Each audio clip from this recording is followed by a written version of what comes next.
We're talking college sports. We're in the Deep South. College football is king, and we talk about this stuff all year around. Once again, it's K-Stu the GOAT for Vernon Speak Sports, mostly talking about Auburn football and the rest of the SEC. Want to give a shout out to my fearless and true gang, War Eagle. Now, as we approach the final 2 days of spring practice for week 2, Auburn finds themselves obviously in a heated quarterback battle.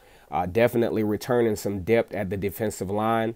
Also, more so than ever, you're going to have a lot of viable depth in the skill position area of the football field, both offensively and defensively. Auburn finds themselves in a very, very uniquely different situation than what they've experienced in the past. Because if you look at years kind of like 2017, there were a lot of little things that happened within those years, key injuries that actually costed Auburn an opportunity. Just thinking about Kerryon Johnson being pretty much the only running back. When you're playing Power 5 football, you don't want to be in a situation to where one injury can put you in a bind to where you go from being a 10-2, 11-1 caliber team to a 9-4 caliber team. That's some of the reasons that Auburn in the past have, suffered. When you think about 2015 and 2016, not having that viable depth at the quarterback position, or just not having the talented options. Because if you think about late in the season in 2016, Auburn was somewhat staring the prospect of being the first college football playoff team to have the opportunity to go to the college, or to have the opportunity to go to the college football playoff, assuming that they beat Georgia and Alabama and winning the SEC championship. At that year, they were one of the hottest teams in America. I mean, nobody could literally stop Auburn with the combination of Sean White and Cameron Petway. Kerryon Johnson was actually battling some injuries that year. So when Cameron Petway went down in the Vanderbilt game, that pretty much was the end of the run, And then when you think about Sean White was actually playing hurt. I don't think he obviously didn't disclose his injury as much as people would have liked him to, so that, maybe Jeremy Johnson could have had the opportunity to try to help out some. But it was a situation where the coaches really trusted Sean White, and Sean White was playing very, very well down the stretch. As a matter of fact, I remember the Vanderbilt game from 2016 when Sean White was hurt, and then surprisingly, John Franklin III was the starting quarterback, and you could see in the crowd, they were like, holy crap, man, what is going on here?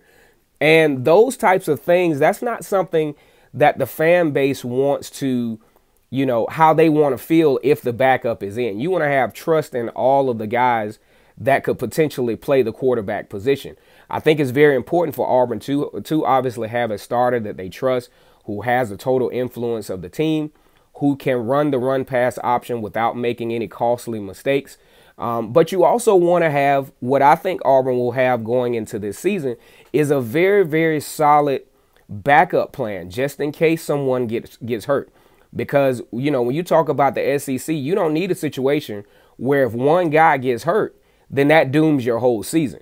So I think that's why Auburn is in a very, very good position with this quarterback battle. And that's probably why, thinking about it just from an anxiety standpoint, a lot of the fan base and a lot of media outlets don't sense a bit of urgency on the Auburn Tigers' part, because they have 4 guys that can really, really run this offense in variations of what Gus Malzahn likes to do. And I think that's going to be huge when you go into a game like Oregon.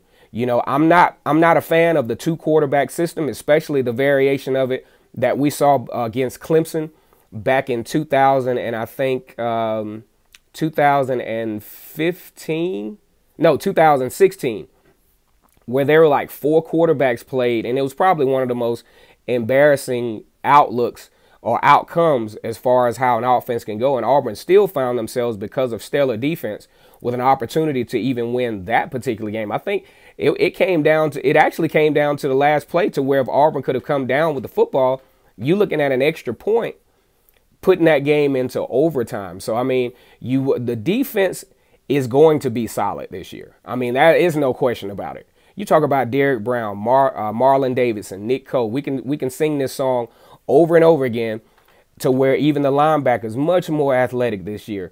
Owen Papo is going to come on. I think he's going to be an incredible addition to the Auburn defense. So when we look at this whole thing going into the third week of spring practice, well, we start to get that emergence. We start to get that separation and that solidification as to what people are going to be doing. Obviously, Andrew Schwartz will not be participating. Neither will Sean Shivers, but those guys are going to add a lot of much needed depth to the Auburn offense. So that's what we're preaching today. We're letting people know that Auburn will be in a much better position going into the 2019 season because so much depth in key areas of what Gus Malzahn likes to do.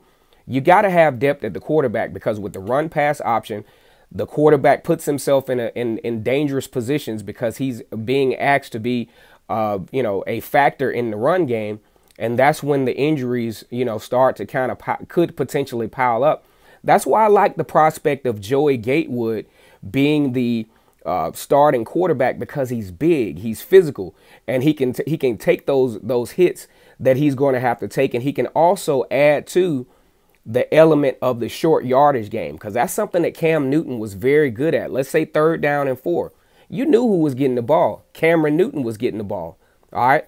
So that's something that Joey Gatewood can definitely add to the table is the fact that he is a great runner, but he can also get some of those pound yardage that's going to help with, moving the sticks for Auburn. That's going to get Gus Malzahn back to that statistic to where he was getting 22 to 25 first downs per game, averaging about 28 or more minutes of time of possession.